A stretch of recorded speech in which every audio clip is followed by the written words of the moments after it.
कुछ मेडिसिन लेने गई थी 2 दिन पहले लॉकडाउन से, और मैंने कुछ बच्चों को मिट्टी खाते हुए देखा। तब एक डीप रियलाइजेशन हुआ कि डेली वेज अर्नर का रियल मीनिंग क्या है। रियल टाइगर विडोज वो महिलाएं हैं जिनके हस्बैंड को टाइगर ने मॉल करके खा लिया है। तो ऐसे ही एमपी में एक सागर जिला है, वहां पे एक महिला थी, वो लंबी स्टोरी है उनकी, मैं शॉर्ट में बता देती हूँ। उनके 4 या 5 बच्चे थे और उनके हस्बैंड ने, वो एक रिक्शा चलाती थी और अपना संचालन करती थी, तो हस्बैंड बहुत दारू पीते थे। उन्होंने एक दिन उनकी रिक्शा बेच दी और बच्चे ऑब्वियसली कुछ खाने को था नहीं, तो 1 हफ्ता निकल गया, बच्चों ने कुछ खाया नहीं, तो she was actually committing suicide along with her kids. बच्चों के साथ वो कुएं में कूद रही थी। लकीली उनको एक आदमी मिला जिसको मेरे बारे में पता था। तो देखती आंखों सुनते कानों को अशरफ अली बस्तरी का आदाब। मैं इस वक्त मुंबई में हूं और इलेक्शन कवरेज पर हूं।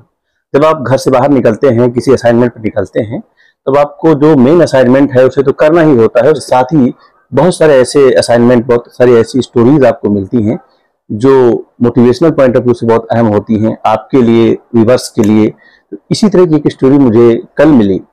मेरे साथ जो शख्सियत बैठी हुई है नीति गोयल साहिबा हैं, और गोयल साहिबा से मैं मिल करके मुझे अंदाजा हुआ, जब मैं इनके इंस्टाग्राम पर गया तो देखा कि इनकी शख्सियत बड़ी ही डाइवर्स शख्सियत है।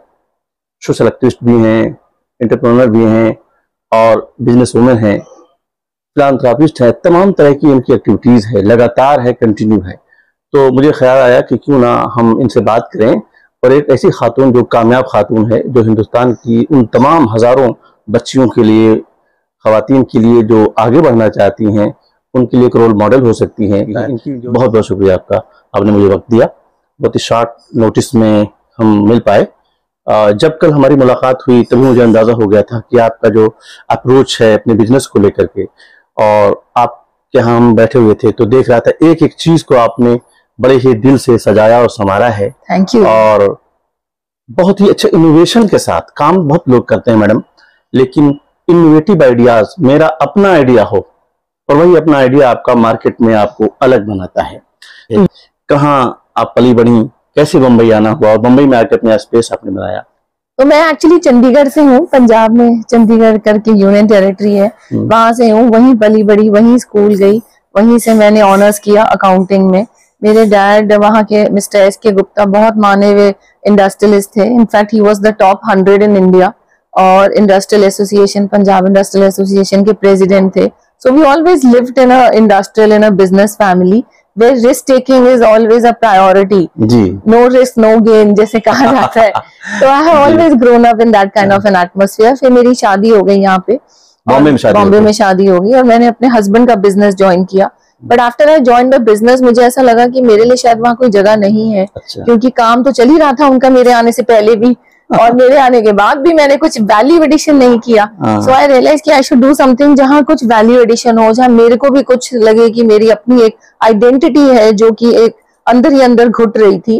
फिर I research for 2 years in hospitality, और मेरे को लगा कि शायद मुझे एक रेस्टोरेंट बिजनेस में जाना चाहिए, हॉस्पिटैलिटी बिजनेस में। तो करीबन 10 साल पहले की ये बात है। मैंने 2 साल रिसर्च की, बहुत सारे रेस्टोरेंटर्स को मिली, शेफ्स को मिली, कंसल्टेंट्स को मिली। काफी मैंने रिसर्च करने के बाद अपना पहला रेस्टोरेंट खोला, नॉम नॉम करके, बांद्रा में था। और काफी शुरू में दिक्कतें आई, क्योंकि जब बिजनेस नहीं पता होता है तो ऑब्वियसली आप ऑन द जॉब लर्न कर रहे हो। ये MBA हो गया लाइफ का। और वो रेस्टोरेंट पहले दिन से ही बहुत सक्सेसफुल गया, and there was no looking back. उसके बाद मैंने बहुत सारे ब्रांड्स खोले, बहुत सारी चेन्स खोली। उसमें से एक रेस्टोरेंट तो is among the top 50 in the world actually, and Keiba at Mahalakshmi race course, yes. और एक मेरा ब्रांड है इमली करके, जो we have street food from all over India. काफी स्पेशलिटी है, तो वो भी हम इंडिया में एक्सपैंड कर रहे हैं। It's in Nagpur, it's in Bangalore, it's in Mumbai. 10 साल में आपने?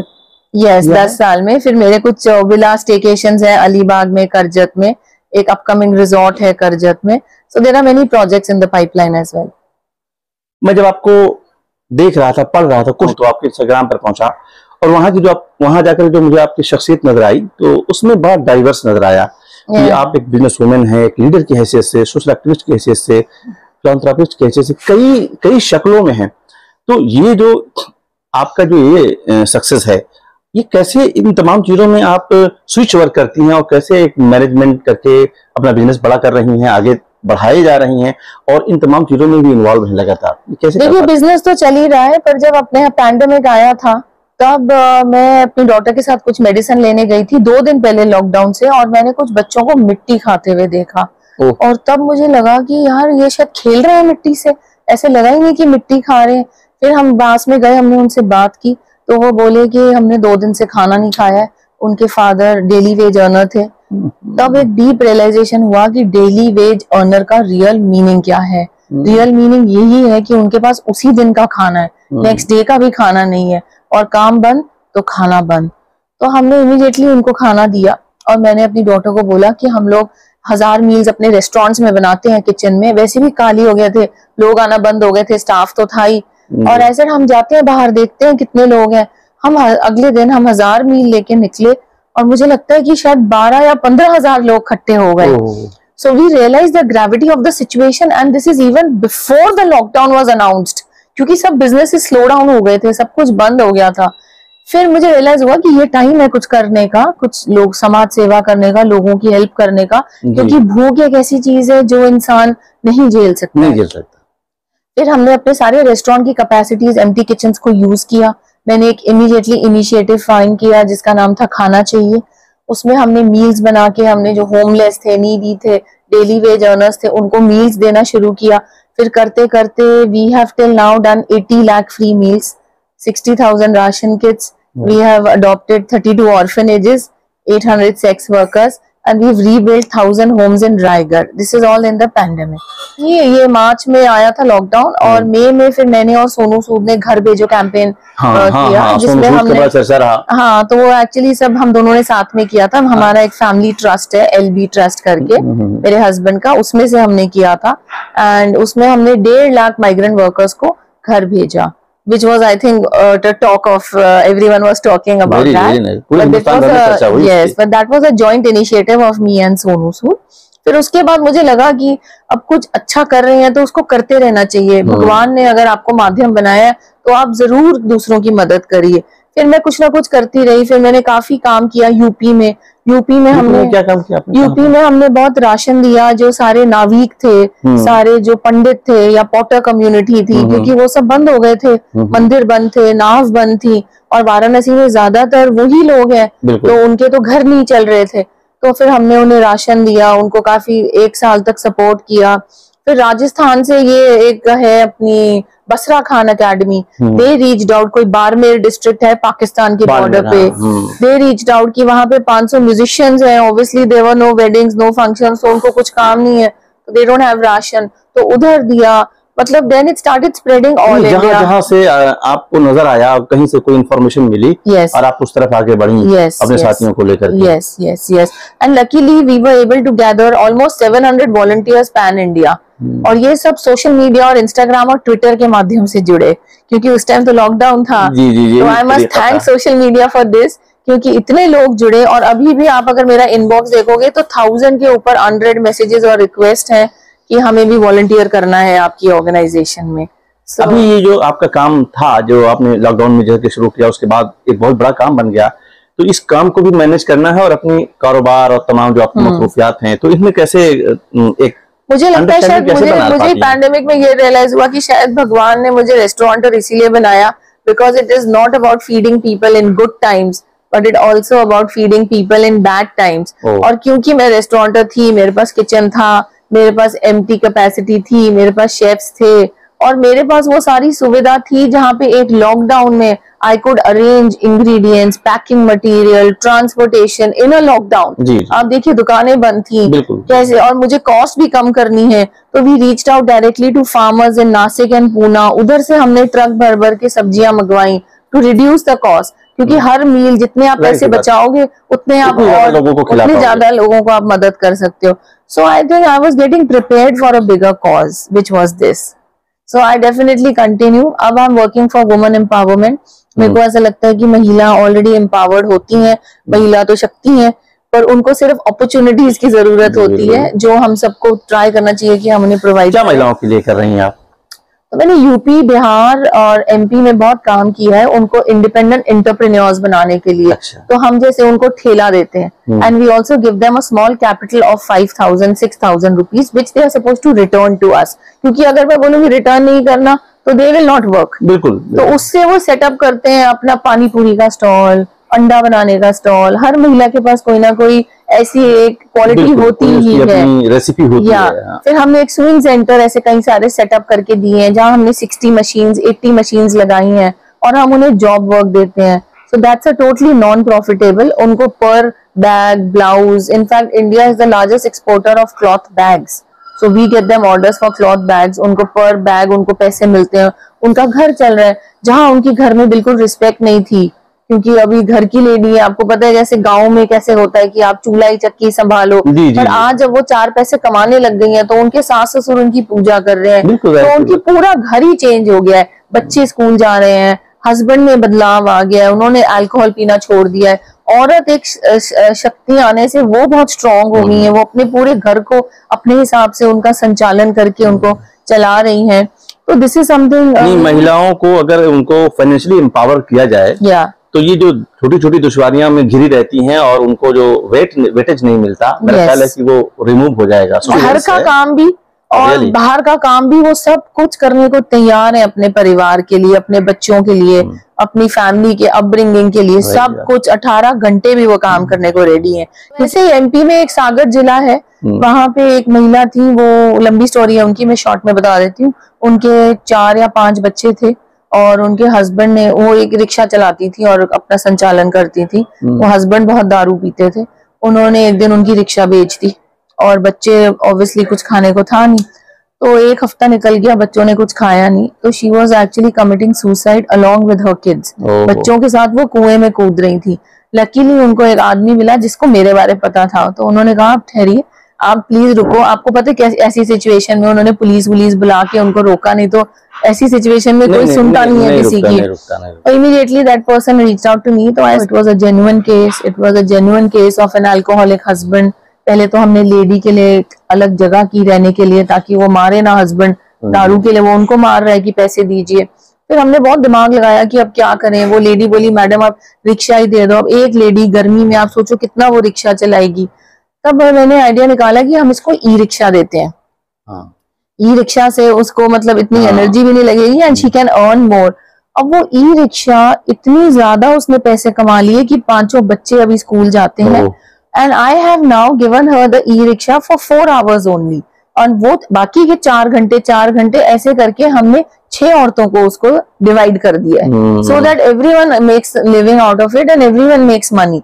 और उसमें हमने एक जीपीएस लगाया हुआ है, so we can track it any time। ये बड़ी अच्छी बात है। हाँ, कि वो कहाँ है, क्या कर रहे हैं। तो ऐसे हम अलग अलग जगहों पे बहुत कुछ करते हैं। एक मेरा इनिशिएटिव है हर घर गाय अभियान।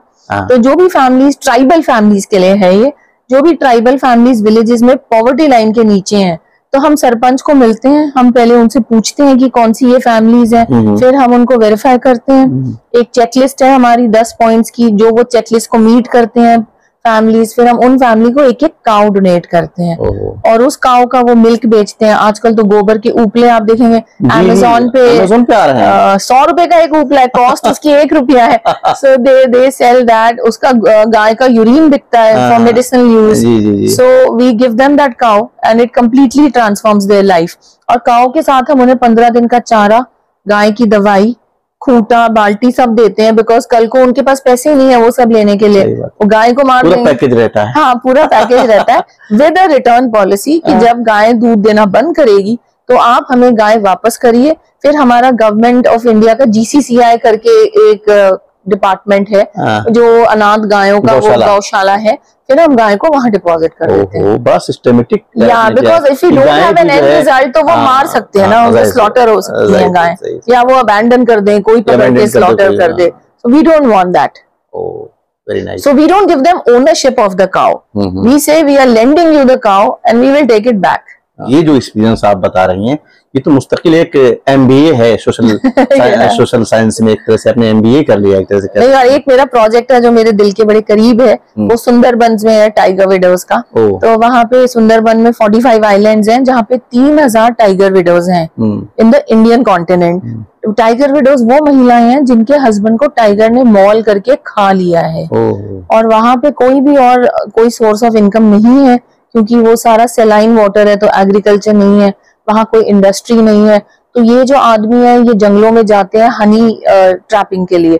Sundarban is the biggest exporter of honey, the sweetest Honey in the world is from Sundarban. और मैंगो ग्रूव्स हैं, तो वो क्या करते हैं, अंदर जब जाते हैं वो डीप कोर फॉरेस्ट में टाइगर्स अटैक करते हैं। और सुंदरबन के जो टाइगर हैं, आपको सुन के हैरानी होगी, they are the only tigers in the world who have adapted to swimming. In fraction of a second they can swim miles। तो जब वो अपनी छोटी छोटी बोट्स में जाते हैं तो सडनली पानी से वो जंप करके they will just attack। तो ये महिलाओं का बहुत बुरा हाल था वहां पे। और वैसे भी बंगाल में थोड़ा मानते हैं कि अगर हस्बैंड मर गया है तो ये औरत ने काला जादू किया हुआ, ऐसे सब भी है, सुपरस्टिशंस है। So they live a very very bad life. तो जब मैं उनको मिलने गई, मैंने देखा इनको हेल्प की जरूरत है। फिर we got in touch with some people from fisheries and goat rearing।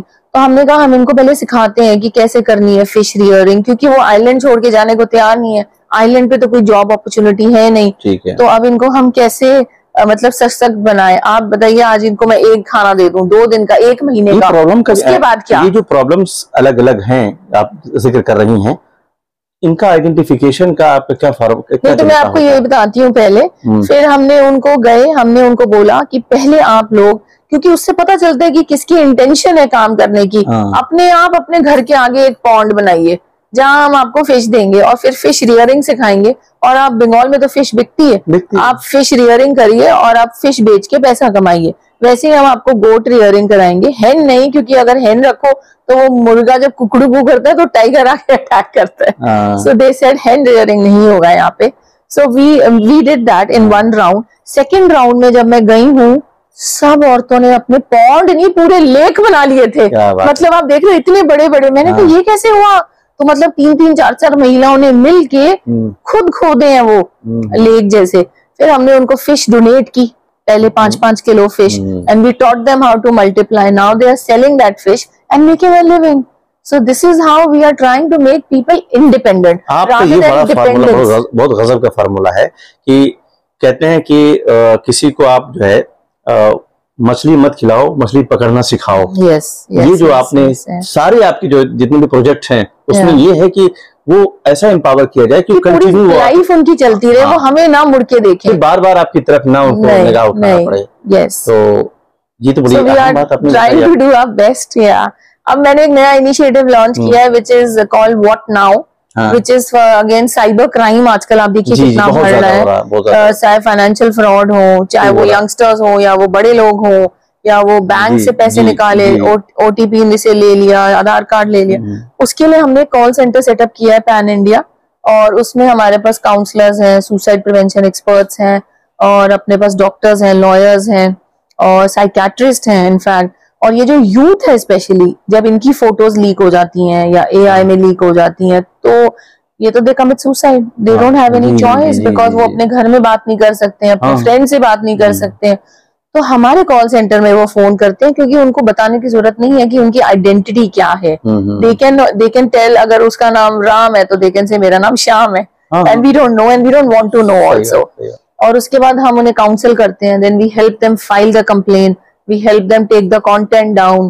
तो ऐसे करके ये इनिशिएटिव है with government of Maharashtra and police, and it's doing very well. सबसे बड़ी बात जो इनकी है कि लोगों को एम्पावर करना, रियल एम्पावर करना, कि मछली खिलाना नहीं है, मछली पकड़ना सिखाना है। इनका पूरा फार्मूला यही है। मुझे बताइए कि जो महिलाएं आपकी तरह से, आप अकेली इतना ज्यादा कर रही हैं, उन तमाम हिंदुस्तानी महिलाओं को जो आपकी तरह से एम्पावर्ड हैं, उन्हें क्या करना चाहिए, किस तरह से, और जो एम्पावर नहीं है अपने एम्पावरमेंट के लिए, उन्हें किस तरह से आप जैसे लोगों तक कनेक्ट होना चाहिए? जो महिलाएं अभी जिनको अपॉर्चुनिटीज मिल गई हैं, उनको अपॉर्चुनिटीज को फुल यूज करना चाहिए, उनको वेस्ट नहीं करना चाहिए। जैसे अगर अभी मैं टाइगर विडोज की बात करूं, अगर हमने उनको फिश रियरिंग सिखाई है, किसी कोई कहीं अटक जाता है तो ऐसा नहीं कि सारी फिश मर गई और वो अपॉर्चुनिटी उधर ही खत्म हो गई। दे should get in touch with us. उनके पास एक लोकल वॉलंटियर का नंबर है जो वहां पे 3 घंटे में पहुंच जाएगा। So they should get in touch with them. तो मतलब अपनी जो अपॉर्चुनिटी आपको दी है, this is not only for ये महिला, इट्स फॉर एवरीवन। भगवान ने हम सबको अपॉर्चुनिटीज दी हैं, but lot of times we let go of the opportunity. उसके लिए बहुत कारण हो सकते हैं। कई बार हमें रियलाइज नहीं होता, या टाइम चले जाता है, या इट्स टू लेट, या हम शायद थोड़ा लिथार्जी में आ जाते हैं। तो आई फील जब जो अपॉर्चुनिटी मिले, grab it, that's the right time. सही और गलत टाइम कुछ नहीं होता है। जब जो चीज करनी है उसी टाइम करिए, वेट मत करिए। बहुत बहुत शुक्रिया। इनसे गुफ्तगू करके एक चीज मुझे याद आ रही है कि लर्न, अर्न एंड रिटर्न, ये 3 चीजें हमारी आपकी जिंदगी में 3 मौके आते हैं। सबसे पहले हम जब बड़े होते हैं, पढ़ाई करते हैं, बिजनेस में आते हैं, कारोबार करते हैं, नौकरी में जाते हैं, तो लर्न करते हैं। उसके बाद अर्न करने का एक मौका आता है और फिर रिटर्न करने की बारी आती है, उसी सोसाइटी को, समाज को रिटर्न करने की। इन्होंने लर्न किया, अर्न किया और कर रही हैं, और रिटर्न भी कर रही हैं सोसाइटी को। और ढेर सारी बातें इन्होंने बताई।